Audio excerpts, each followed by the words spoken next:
जिला सुकमा में थाना किस्टाराम क्षेत्र अंतर्गत दिनांक 3 तारीख को सुबह 9 बजे पामलूर इलाके में डीआरजी के साथ मुठभेड़ हुई।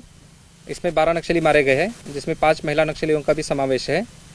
मुठभेड़ में जो शिनाख्ती की गई है Konta area committee in charge Vetti बंगड़ू, उसके अलावा कोंटा एरिया कमेटी सचिव हितेश, उसके अलावा पोडियम जोगा जो बटालियन कमांडर था, उसके अलावा जो कोंटा एरिया कमेटी के अन्य नक्सली है उनका समावेश है। मारे गए नक्सली विविध घटनाओं में शामिल रहे। उसमें जो प्रमुख घटना है एडिशनल एसपी साहब जून में जो घटना हुई थी उनके जो हत्याकांड में शामिल थे वो नक्सली सभी मारे गए हैं। उसके अलावा मंगड़ू के खिलाफ 41 अपराध थे। उसके अलावा हितेश के खिलाफ लगभग 20 के आसपास अपराध थे। पोडियम जोगा जो बटालियन था उसके खिलाफ अलग अलग जैसे बड़ी बड़ी घटनाओं में ताड़मेटला मिनपा घटनाओं में वो शामिल था।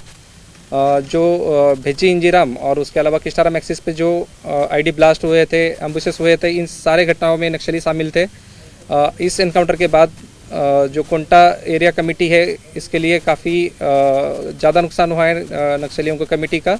और इस मुठभेड़ के बाद कोंटा एरिया कमेटी है वो लगभग नामशेष होने के मार्ग पे है। कोंटा एरिया कमेटी में कितने सदस्य और बचे जो सक्रिय रूप से? अभी और भी मतलब जो नक्सलियों का जो प्रोफाइल है उसको चेक किया जा रहा है और वहाँ जो गतिविधि है उसको ध्यान में रखे हुए इसके बारे में और जानकारी जल्दी दी जाएगी। सर, अभी सुकमा जिले या दक्षिण बस्तर में कितने ऐसे एरिया कमेटी हैं जो अभी लगभग एक कह सकते हैं कि साफ हो गए हैं? सुकमा जिले में लगभग 7 एरिया कमेटी एक्टिव थी। उसमें से Konta area committee, Kistaram area committee, Jagargunda area committee बहुत ही कमज़ोर हो चुकी है।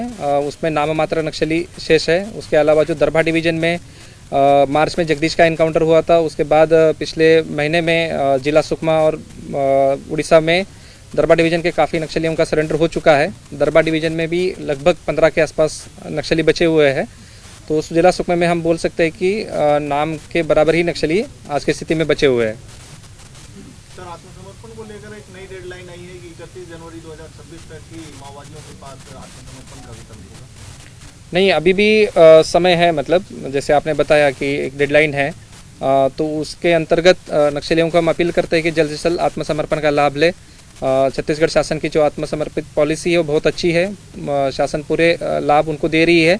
जो बचे हुए शेष नक्सली है वो जल्द से जल्द आके मुख्य धारा में पुनर्वासित हो जाए।